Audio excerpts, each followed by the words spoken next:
Hello, friends, and welcome back to Malicious Compliance Stories.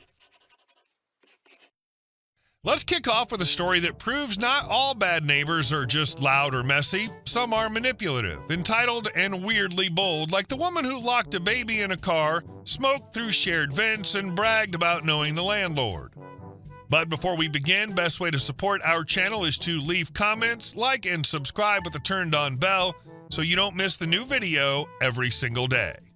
Here we go. Living next door to trouble. When I moved into my apartment 4.5 years ago with my infant son, I thought I'd found a safe, stable home. Instead, I found myself living next door to a manipulative nightmare. From day one, she acted off. If I didn't answer her knock right away because I was, feeding a baby, she'd pound on my back door like a debt collector until I answered. Against my better judgment, I once agreed to go to the store with her. Worst mistake ever. I strapped my baby into the car seat behind her driver's seat, walked around to get into the passenger side, and she locked the doors. I banged on the window, panicking as my baby suddenly wailed in terror. She finally unlocked the door, and while I tried to calm my child by singing, this woman had the audacity to sing along with me. She was the reason my baby was crying. My voice calms him, not hers.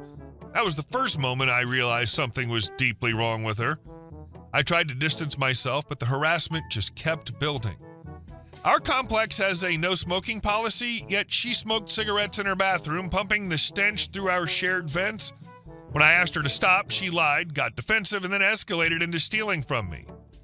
I couldn't afford cameras back then, but when I finally saved enough for a blink cam, the thefts magically stopped. Until Halloween. This year, I went all out for the neighborhood kids, full-size candy bars, Play-Doh, inflatable toys, the works. I bagged them up, put a sign out front, take one bag in English and Spanish. Guess who I caught on camera? My pantsless neighbor staring right at the sign, then scooping every single bag into her arms and waddling away. To make it worse, her bare butt was in full view of the camera. That's just the highlight reel. She's allowed random homeless people to camp in her parking space. She has guests living there who aren't on the lease. She floods our lot with constant traffic, even though we need parking permits. She's the kind of miserable who makes sure everyone else is miserable too. And management? They've done nothing. She brags about being friends with the landlord, and maybe she is. Every time I've reported her for theft, for harassment, for the smoking, they shrug.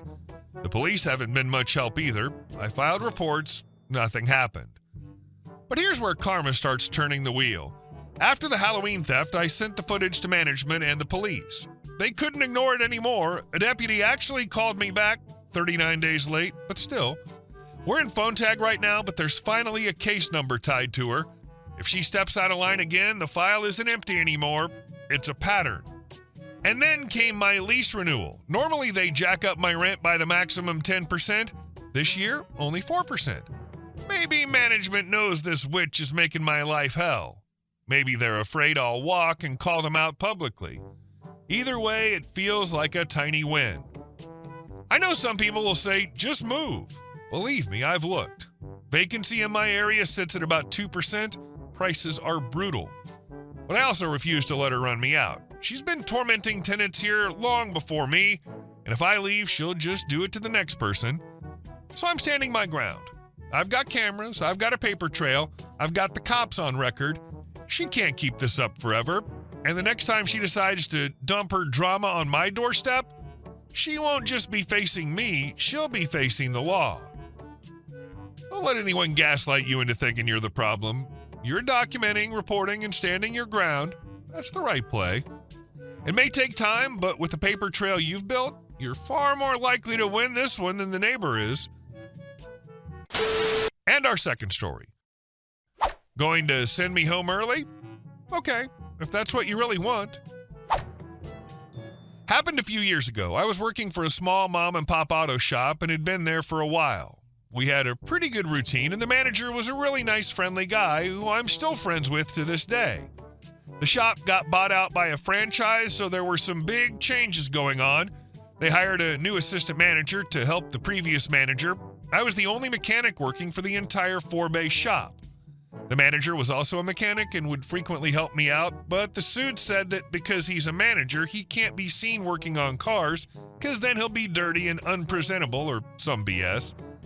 Anyway, the new assistant manager was a total POS, had this huge complex about how good he was and tried to brag about every little thing to try and earn our respect. Said he had lots of experience with cars, but I never saw him even try to fix one. He also misnamed several parts, and I had to correct him. There was even a point where he wanted to upsell an elderly couple on parts they didn't need. Needless to say, we didn't get along. Every time the manager wasn't around, the assistant manager would make a point of showing off his higher-ranking position to me by belittling me and yelling at me. Eventually, we got another technician to help me out with oil changes and whatnot. It was early in the day. We opened at about 8:30, and it was about 9 now. The manager was off that day because he was moving houses, so he was packing and unpacking. We had one car be dropped off where the customer wasn't even waiting for it. It was for an oil change. We had one of those regional suits come down to try to sort some logistical stuff out because the shop was still in the renovation process, so he was following the assistant manager around. We have a laptop that we use as a radio station, so we're not working in complete silence, and everyone can change the tune, and since nothing was playing and we were about to get working, I decided to put some music on. The assistant comes up and starts bitching to get off the computer and get to work. And I said, yeah, let me put some music on. Then he goes on about some crap like, are you effing kidding me? I told you to get off the laptop. Now, I'm not dealing with your crap today. Go home right now. And I was like, are you serious? The new guy will get swamped without me here. And the assistant turns to the new guy and says, are you going to be overwhelmed here by yourself? And he goes, well, if Josh Elite leaves, then yeah. Assistant manager goes, whatever, I'll help you. Pack up your crap and leave. So I shrugged, packed up my things, and got in my car. Called the manager and explained what happened and that I was putting in my 2 weeks' notice since this wasn't the first time I got sent home for no reason other than a power show. He understood and then informed me it was illegal to send an employee home without them having worked a minimum of 4 hours that day.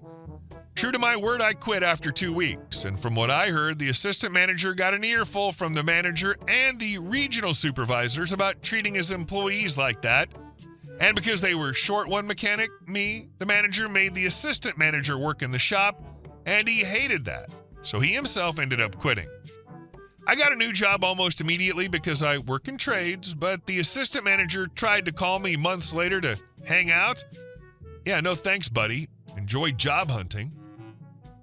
Good for you. That was a wrenching story, but you aligned everything well in the end. I'm glad you had that spark of an idea. And our next story. A customer snapped at the wrong deli lady, and I made sure management knew. Participants: Kevin, me, D1, deli worker 1, D2, deli worker 2, SM, store manager. This happened a few years ago, so I don't remember all the details, but here it goes. Now I have a seasonal business, and many times my wife will call me with a mini order to get at our favorite grocery store. This day's no exception. On this particular day, I'm getting tonight's meal from the deli, and it's close to the time when the workers there are near the end of their shift. As I walk up, I hear an older gentleman, Kevin, is complaining to a deli worker that he can't find what he's looking for. Well, the deli worker explains that he's new and isn't sure where it is and says he'll get someone who can. Kevin gives a grunt, and the worker goes and talks to an older lady, D2. D2 comes to Kevin and asks what he needs. She tells him to follow her, and she leads him to Chilling Island near the deli. He replies, well, it's about time. I don't know how long this may have gone on, but I get the impression it isn't very long. So the D2 gets to the location where Kevin's product is put. She looks and then turns toward him and apologizes that they're out of stock. At this, Kevin stomps and says that she's a terrible employee for not getting him what he wanted, and as all Karens/Kevins do, he threatens to go to the manager and have her fired. Then he storms off. This leaves the poor lady visibly shaken and in tears. While this was happening, I picked up what I needed, but stayed till the matter finished. Due to his agitated state, I was concerned for the employee's safety. After Kevin had left, I made sure to talk with the SM about how another customer had left one of his deli workers in tears. He was clearly concerned and immediately headed off towards the deli. At this time, I took my purchase home. Approximately 18 months later, I ran into D2, who still works at the deli. I mentioned how bad I'd felt for her and that I'd wanted to make sure she didn't get into trouble. She looked and said, "That was you?" I replied, "Yes, ma'am. I just didn't want to see you get into any trouble." Well, she thanked me and told me that particular customer was known for such behavior, and because of my report, the manager had banned Kevin from the store. While I don't like to see someone get into trouble, even if they really deserve it, it felt nice to know that I'd done something to help out. That's a great story. Also, if that Kevin hadn't already been known, the deli worker may have actually gotten into trouble if he'd complained and it was just her word against his. I see all the time here where the Karens and Kevins lie about the employees, who usually aren't actually employees. I've heard stories where they lied and told the managers that the employee cussed them out or assaulted them, anything to get them in trouble. So you never know when an eyewitness account can really save someone's butt. Good for you for caring about others. And our last story. No, Karen, you're not my boss. I work in a mid-sized office where the hierarchy is actually pretty straightforward. We've got a few supervisors, managers above them, and the rest of us who just do our jobs. Simple. Or at least it should be. Enter Karen. She's not a supervisor, not a manager, not even a lead, just a regular employee like the rest of us. But you wouldn't know that if you worked here. She struts around like she's running the show, constantly inserting herself into everyone else's business. She's the type who thinks teamwork means everyone does things my way. Her favorite move? Sending mass text to the whole team. If a trash can isn't emptied, if a printer has low paper, if a folder is misfiled, you can bet your paycheck Karen will blast out a text asking, "Who did this?" She doesn't actually fix anything. She just polices other people's work. And the hypocrisy? If she makes a mistake, it's shrug, no big deal. But if anyone else slips up, she makes it her life's mission to shame you. The breaking point came last week. I was covering a task that technically belonged to another coworker. There had been some crossed wires. I got bad information, did the task the wrong way, and it needed to be corrected. Annoying, but not a huge deal. Before I even had time to breathe, my phone buzzes. It's Karen. "Karen, you're going to get chewed out by supervisor's name for this. Better get your excuses ready." Excuse me? Not only was it not even my original assignment, but the mistake wasn't my fault. And newsflash, I didn't get chewed out. My supervisor just explained the mix-up and told me it was fine, no harm done. But the fact that Karen went out of her way to text me like some kind of middle school hall monitor sent me over the edge. That night, I scrolled back through months of Karen's texts, every accusation, every shaming message. Every time she tried to play boss when she had no authority, I screenshotted everything. Then I quietly asked a few coworkers if they were tired of her crap too. Oh boy, the floodgates opened. Turns out nearly everyone had their own Karen horror stories. One coworker showed me a text where Karen accused him of slacking off when she was literally on his scheduled lunch break. Another had emails where Karen nitpicked her formatting on reports, even though formatting guidelines came from corporate, not Karen. When I walked in, I laid out the evidence, pages of texts where Karen overstepped, harassed, and outright lied. My coworkers backed me up with their own documentation.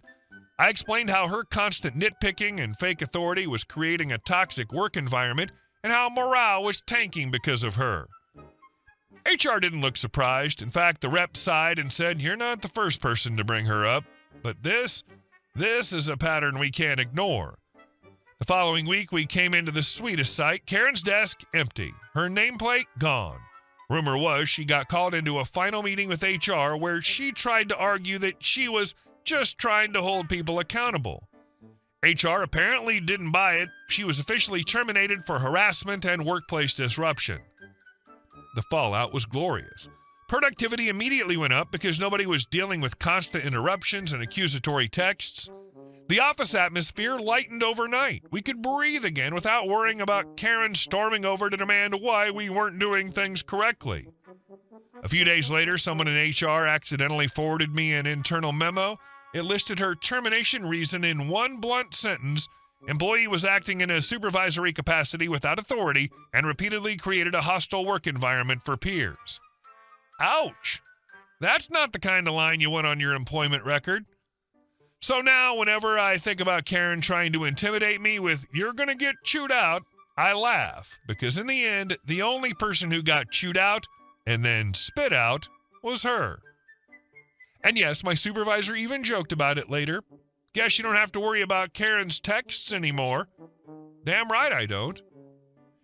People like Karen always think they're untouchable because someone needs to keep people in line. But the second you shine a light on their behavior, they crumble.